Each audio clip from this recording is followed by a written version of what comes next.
الحمد لله نحمده ونستعينه ونستغفره ونؤمن به ونتوكل عليه ونعوذ بالله من شرور أنفسنا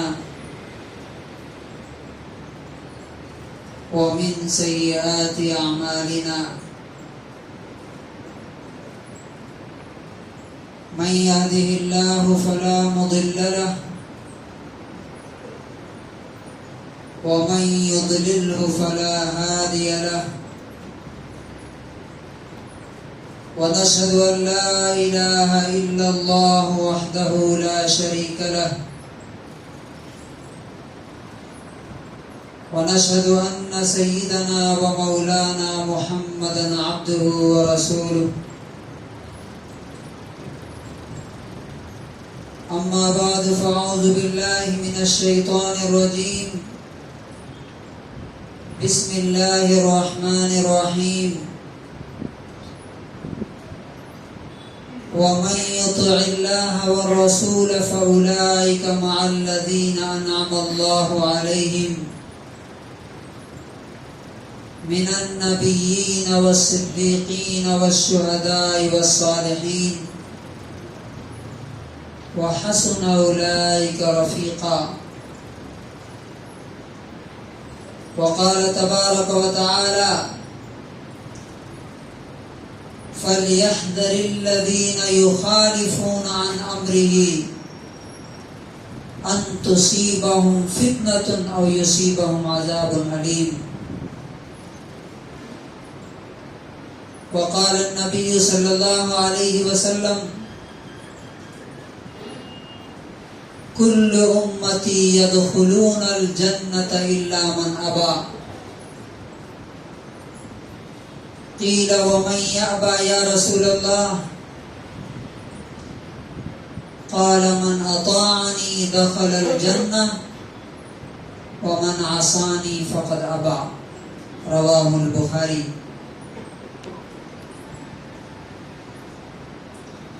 حضرات گرامی، آج میری گفتگو کا خطبے کا موضوع ہے اللہ کے رسول صلی اللہ علیہ وسلم کی محبت، ان کی اہانت یا انسلٹ اور ہماری ذمہ داریاں، ہماری رسپانسبلٹیز.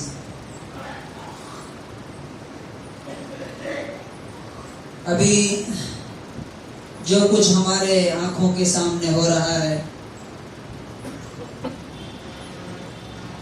اس کے لیے کون کتنا ذمہ دار ہے، کتنا رسپانسبل ہے، ہمیں اس بات کو اچھی طرح سمجھنی چاہیے.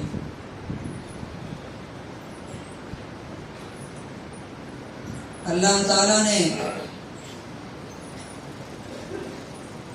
دنیا کی ایک ایک چیز کے بارے میں، جو چیز اس نے بنائی ہے اس دنیا میں، اور جیسے جیسے حالات دنیا میں آنے والے ہیں قیامت تک کے لیے، ان سب کے لیے بہترین رہنمائی اور بیسٹ انسٹرکشنز ہمیں دیے ہیں اللہ تعالیٰ نے. اللہ کے رسول صلی اللہ علیہ وسلم سے محبت اور ان کی اہانت اور ان کے انسلٹ کے سلسلے میں ہمارے اوپر کیا ذمہ داری عائد ہوتی ہے، کیا ہمارا طرز عمل ہونا چاہیے، ہمیں کیسا ریئیکٹ کرنا چاہیے، کیسا اس کو رسپونڈ کرنا چاہیے، کیسا جواب دینا چاہیے. یہ ساری کی ساری چیزیں ہر مسلمان کو سمجھنا چاہیے اور اس کے مطابق عمل کرنے کی کوشش کرنی چاہیے.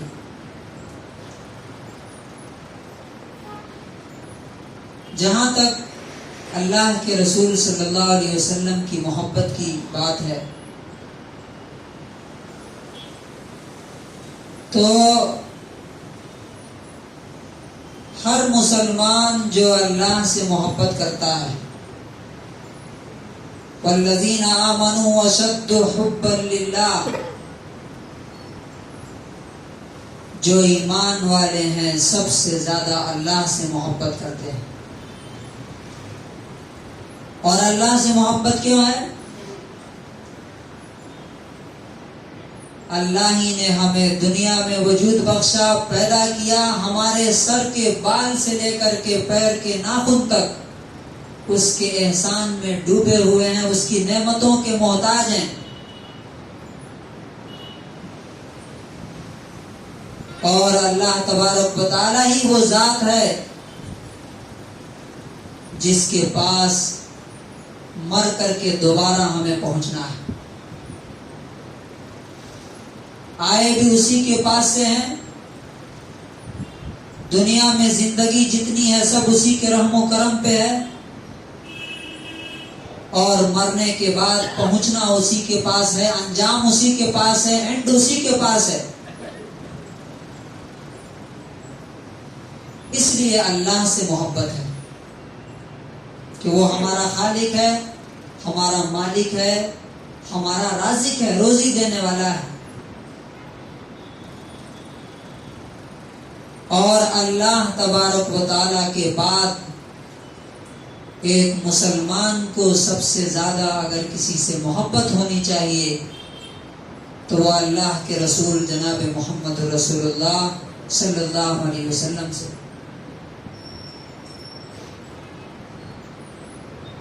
اس کی وجہ کیا ہے؟ اس کی وجہ یہ ہے کہ اللہ کے رسول صلی اللہ علیہ وسلم نے ہمیں اور آپ کو، مجھے اور آپ کو بچانے کے لیے، جہنم کی آگ سے نجات دلانے کے لیے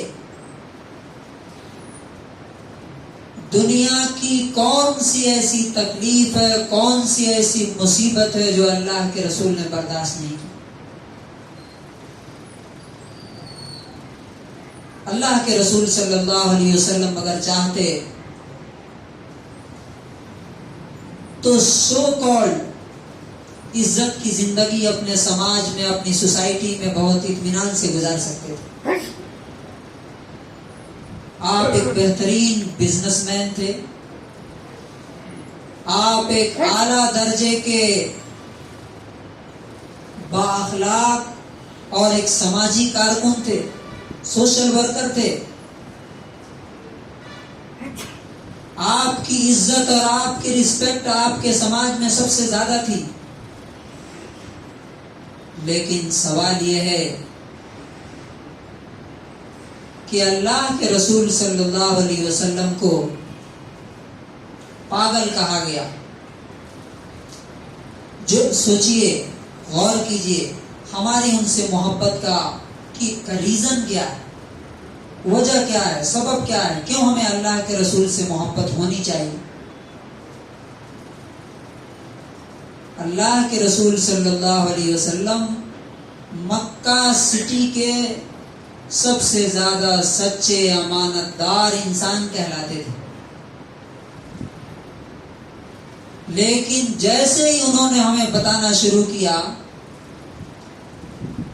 کہ اللہ تبارک و تعالیٰ کے ہاں تم کیسے نجات حاصل کر سکتے ہو اللہ کی عبادت کر کے، ایک اللہ کی عبادت کر کے، جس دن یہ بات انہوں نے اپنی زبان سے کہی اسی دن سے ان پر کیا لیبل لگا؟ ان ھذا لساحر کذاب۔ نمبر 1 یہ جادوگر ہے، میجیشین ہے، اور نمبر 2 سب سے بڑا جھوٹا، کذاب، سپرلیٹو ڈگری، سب سے بڑا جھوٹا آدمی ہے۔ سوچئے، جو آدمی سب سے زیادہ امانت دار اور سچا تھا کل تک، جب وہ ہمیں اللہ کی آگ سے، اس کے عذاب سے بچانے کے لیے اللہ کا پیغام اور میسج دینا شروع کیا، اسی دن سے کیا ہو گئے؟ لساحر کذاب،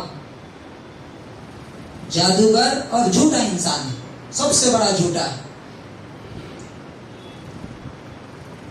اس کے بعد بھی جب ان کی بات نبی صلی اللہ علیہ وسلم نے نہیں مانی اور اپنی امت کو اللہ کے عذاب سے بچانے کے لیے اور اللہ کی جنت میں داخل کرنے کے لیے اللہ کا پیغام پہنچاتے رہے، تو آگے سے اور کہا گیا لشاعر مجنون، یہ شاعر ہے، پوئٹ ہے یہ، اور مجنون، پاگل ہے، دیوانہ ہے۔ لیکن اللہ کے رسول صلی اللہ علیہ وسلم نے ہمارے اور آپ کو اللہ کے عذاب سے بچانے کے لیے یہ ساری چیزیں نبی پاک صلی اللہ علیہ وسلم نے برداشت کی، اور 1-2 سال نہیں، 13 سال لگاتار۔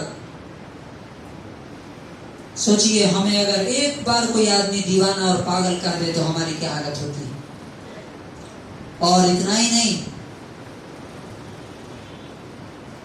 جب آپ صلی اللہ علیہ وسلم نے ان بلیم سے یہ کام نہیں چھوڑا تو آپ کو اور کیا کہا گیا، آپ کے ساتھ اور کیا کیا نہیں کیا گیا۔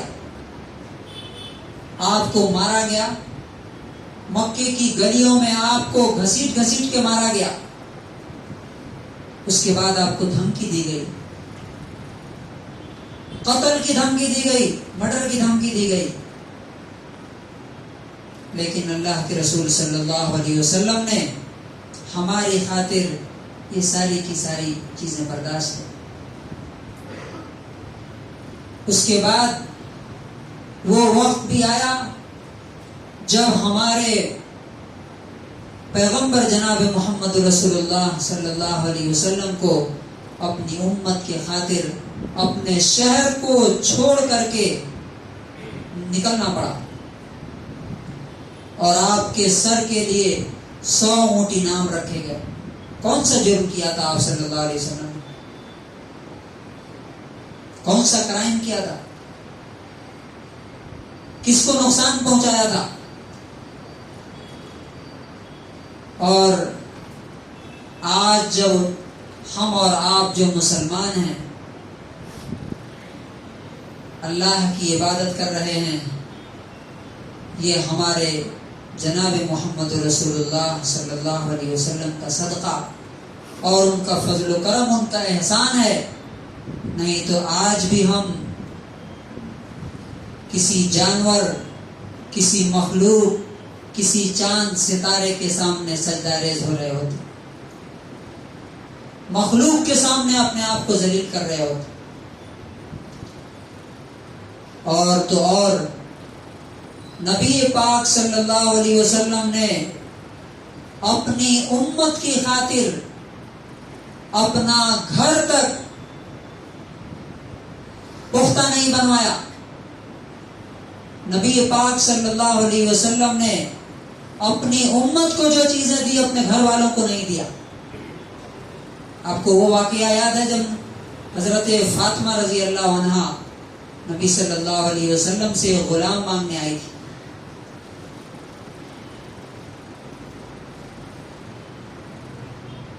پانی لاد کر کے لاتے لاتے ان کے ہاتھ میں اور پیٹھ پر نشان پڑ گئے تھے بغل میں، لیکن رسول اللہ صلی اللہ علیہ وسلم نے جتنے غلام آئے تھے وہ سب لوگوں میں تقسیم کر دیا، یعنی امت کو پریفرنس دیا، اور اپنی بیٹی کو کہا کہ میں تجھے اس سے بہتر چیز بتاؤں کہ تم 33 بار سبحان اللہ، 33 بار الحمدللہ، 34 بار اللہ اکبر پڑھ لیا کو نہیں دیا۔ ہمیشہ اللہ کے رسول صلی اللہ علیہ وسلم نے اپنی امت کو اپنے مقابلے میں ترجیح دی۔ اس وجہ سے اللہ کے رسول صلی اللہ علیہ وسلم سے ہمیں سب سے زیادہ محبت ہونی چاہیے، اور یہی وجہ ہے کہ محمد رسول اللہ صلی اللہ علیہ وسلم سے صحابہ کرام نے ویسی محبت کر کے دکھائی جیسی اللہ تبارک و تعالیٰ چاہتا ہے. اپنی جان، مال اور اولاد سب کے مقابلے میں صحابہ کرام نے سب سے زیادہ محبت کی. چنانچہ ایک صحابی ہیں، وہ نبی صلی اللہ علیہ وسلم کے پاس آتے ہیں اور کہتے ہیں یا رسول اللہ، اے اللہ کے رسول، انک لاحب الی من نفسی، بے شک آپ مجھے اپنی جان سے زیادہ محبوب ہیں. وَإِنَّكَ لَأَحَبُّ إِلَيَّ مِنْ وَلَدِي، اور آپ میری اولاد سے بھی زیادہ مجھے محبوب ہیں. لیکن وَإِنِّي لَأَكُونُ فِي الْبَيْتِ، میں گھر پہ رہتا ہوں. وَأَذْكُرُكَ، اور جب آپ کی یاد آتی ہے، لا اصبر حتى آتي ثم انظر الیک، تو میں اٹھ کر کے آپ کی زیارت کرتا ہوں، آپ کو دیکھتا ہوں. ثم اذکر موتی و موتک، پھر میں سوچتا ہوں کہ میں بھی مر جاؤں گا، آپ بھی انتقال کر جائیں گے. اور ورفعت مع النبیین، اور آپ نبیوں کے ساتھ اعلیٰ مقام پر پہنچ جائیں گے. وَإِنِّي لَا أَنظُرُ إِلَيْكَ، میں آپ کو نہیں دیکھ پاؤں گا. تو جب میں یہ سوچتا ہوں تو میں پریشان ہو جاتا ہوں. تو اللہ کے رسول صلی اللہ علیہ وسلم نے اس کا کوئی جواب نہیں دیا. کتنے میں حضرت جبریل علیہ السلام سورہ نساء کی آیت نمبر 69 لے کر اترتے ہیں. وَمَن يُطِعِ اللَّهَ وَالرَّسُولَ فَأُولَٰئِكَ مَعَ الَّذِينَ أَنْعَمَ اللَّهُ عَلَيْهِمْ، جو لوگ بھی اللہ کی بات مانیں گے اور رسول کی بات مانیں گے، وہ ان لوگوں کے ساتھ ہوں گے جن پر اللہ کا انعام ہوگا، جن پر اللہ کی نعمت ہوگی، رحمت ہوگی. وہ کون لوگ ہیں؟ من النبیین، وہ نبیوں کے ساتھ ہوں گے. والصدیقین، صدیقین کے ساتھ ہوں گے. والشہداء، شہیدوں کے ساتھ ہوں گے. والصالحین، اور نیک اور متقی اور پرہیزگار اور بزرگوں کے ساتھ ہوں گے. وحسن اولئک رفیقا، اور یہ کتنے بہترین دوست، کتنے بہترین رفیق. اب یہاں پہ غور کرنے کی جو بات ہے وہ کیا ہے کہ ان صحابی نے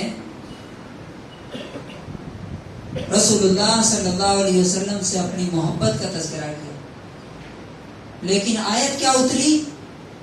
جو اللہ کی بات مانے گا اور رسول کی بات مانے گا.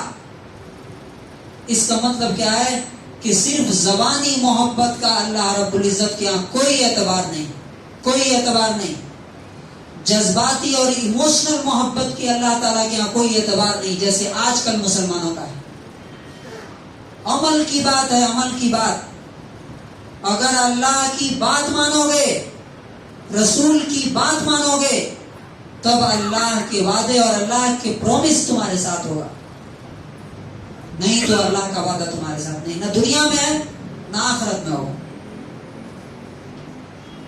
یہ تو ہوئی ہماری اللہ کے رسول صلی اللہ علیہ وسلم سے محبت کی بات. دوسری بات، اللہ کے رسول صلی اللہ علیہ وسلم کی توہین ہو یا اللہ کے بارے میں کوئی بات کچھ کوئی کہہ دے، ہمارا رسپانس کیسا ہونا چاہیے، ہمارا ریئیکشن کیسا ہونا چاہیے؟ یاد رکھیے،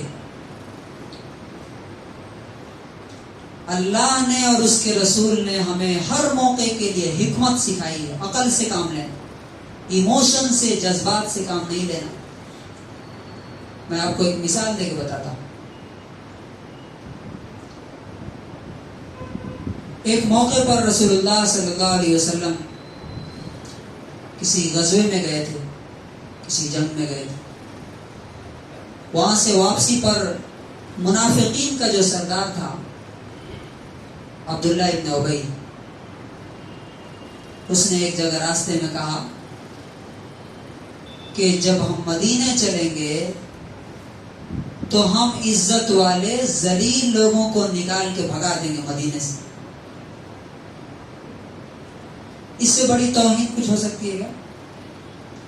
کس کو کہا؟ اللہ کے رسول کو اور صحابہ کو کہا اس نے کہ اور اللہ نے اس کی بات کو کوٹ کیا قرآن میں سورہ منافقون میں، اتنی بڑی بات کہی اس نے، لَيُخْرِجَنَّ الْأَعَزُّ مِنْهَا الْأَذَلُّ، ہم مدینے پہنچیں گے تو وہاں کا عزت دار رسپیکٹیبل وہاں کے ذلیل آدمی کو، ذلیل لوگوں کو نکال کے باہر کر دیں گے۔ کتنی خون کھولانے والی بات ہے، لیکن اس کے رسپانس میں جب اسی عبداللہ بن ابی کے بیٹے حضرت عبداللہ نے مدینے کے دروازے پہ آ کے کھڑے ہو گئے اور اپنے باپ کو کہا کہ تم اندر نہیں جا سکتے جب تک کہ اللہ کے رسول پرمیشن نہ دے، اور اس کے بعد کہا کہ اللہ کے رسول آپ مجھے پرمیشن دیجئے میں اس کو قتل کر دوں، اور بھی کئی صحابہ نے کہا، لیکن اللہ کے رسول صلی اللہ علیہ وسلم نے کوئی بھی ریئیکشن سے منع کر دیا، کسی بھی رسپانس سے منع کر دیا، کہا کہ نہیں۔ تو کیا چاہتے ہو کہ لوگ یہ کہیں؟ اب جواب سنیے، کیا تم چاہتے ہو کہ لوگ یہ کہیں کہ محمد اپنے ساتھیوں کو قتل کرتا ہے؟ اس واقعے میں ہمارے لیے کیا حکمت ہے، کیا حکمت ہے، کیا عقل، کیا سیکھنے، کیا لیسن ہے اس میں؟ وہ ہے جو آج ہم اختیار نہیں کر رہے ہیں، جس کی وجہ سے سارے فساد اور ساری تباہی مسلمانوں کے کمزور طبقے کو سہنا پڑ رہا ہے۔ بولنے والے تو بولتے رہے، اب کسی کا یوٹیوب چینل چلانا ہے، کسی کو فیس بک پیج پہ ویو بڑھانا ہے، وہ بول دیا، بھڑکا دیا۔ اب پھنس گئے کون لوگ؟ وہ جو بیچارے 2 وقت کی روٹی کے لیے ترستے ہیں، مزدوری کر کے جیتے ہیں، گھر توڑے جا رہے ہیں، ان کے گرفتار کیا جا رہا ہے۔ تو یہ کیوں ہے؟ یہ حکمت اور مصلحت اور رسول اللہ صلی اللہ علیہ وسلم کی جو سنت ہے، اس کو ایک لفظ میں اگر بیان کیا جائے تو وہ یہ ہے کہ کسی بھی ایکشن پر ایسا ریئیکشن نہیں ہونا چاہیے کہ اسلام کو اور مسلمانوں کو اور اللہ کو اور اس کے رسول کو اس سے زیادہ نقصان پہنچے جتنا کہ اس ایکشن سے پہنچا تھا۔ آج وہی ہو رہا ہے۔ ہمیں سمجھنا چاہیے، کوئی بھی میسج فارورڈ کرنے سے پہلے، کوئی بھی ویڈیو شیئر کرنے سے پہلے، کوئی بھی بیان دینے سے پہلے، کہ جو میں یہ بات کر رہا ہوں اس کا اثر مسلمانوں پر کیا پڑے گا اور ہمارے برادران وطن پہ کیا پڑے گا؟ کیا وہ اسلام سے قریب ہوں گے یا اور اسلام کے خلاف متحد ہو جائیں گے؟ یہ جاہل مسلمان آج کر رہے ہیں۔ ہمیں اس کو سمجھنا چاہیے، اور یاد رکھیے کئی موقع پر اللہ کے رسول صلی اللہ علیہ وسلم نے اور خود اللہ تعالیٰ نے کہا قرآن کریم میں سورہ بنی اسرائیل میں، وَقُلْ لِعِبَادِي يَقُولُ الَّتِي هِيَ أَحْسَنُ، میرے بندوں سے کہو ایسی بات کہیں جو سب سے بہترین ہو۔ کیوں؟ إِنَّ الشَّيْطَانَ يَنزَغُ بَيْنَهُمْ، شیطان ان کے درمیان فساد اور پھوٹ ڈالنا چاہتا ہے، ڈال دیتا ہے باتوں میں آ کر کے۔ اب سوچئے، ایسے کمنٹس دینا کہ تمہارے ساتھ بدکاری کی جائے گی، کلیکٹیو برائی کی جائے گی، یہ مسلمان، یہ کون سے اسلام کو ریپرزینٹ کر رہے ہیں؟ اگر کسی نے برا کیا اس کے جواب میں آپ بھی اس سے آگے بڑھ کے برائی کر رہے ہیں، یہ کون سا اسلام ہے؟ کیا اس اسلام، یہ جو اسلام ہم ریپرزینٹ کر رہے ہیں، اس سے لوگ اسلام کے قریب آئیں گے یا اسلام سے دور ہوں گے؟ مسلمانوں کو اس سے فائدہ ہوگا یا نقصان ہوگا؟ یہ سب ہم دیکھ رہے ہیں۔ اللہ تعالیٰ سے دعا ہے کہ پروردگار عالم ہمیں، ہمارا سب سے بڑا مسئلہ کیا ہے؟ سب سے بڑا مسئلہ کہ ہمیں ایک تو معلوم نہیں نہ ہم کسی قیادت اور لیڈرشپ کے اندر ہیں، بکھرے ہوئے ہیں، بھیڑ ہے، کراؤڈ ہے۔ اب کراؤڈ کیا ہوتا ہے؟ جو جدھر ہکایا جائے ادھر چلا جائے گا۔ بکریوں کا اور کیٹل کا ایک کراؤڈ ہے، جدھر ہکائی ادھر چل دے۔ ہمارے میں اتحاد ہونا چاہیے، لیڈرشپ ہونی چاہیے، اجتماعیت ہونی چاہیے کہ ہم کوئی بھی بات بولیں، کوئی بھی کام کریں، کوئی بھی ایکشن لیں تو ہمارے لیڈر کی اجازت سے۔ کہاں ہے وہ چیز؟ کہاں ہے؟ اللہ تبارک و تعالیٰ سے دعا ہے کہ پروردگار عالم ہمیں متحد ہونے اور ایک اجتماعیت کے ساتھ جڑنے کی توفیق نصیب فرمائے، اور ہر موقع پر ہمیں ایکشن لینے سے پہلے اللہ اور اس کے رسول کی تعلیمات پر غور کرنے اور اس کے مطابق قدم اٹھانے کی توفیق نصیب فرمائے۔ بارک اللہ لنا ولکم فی القرآن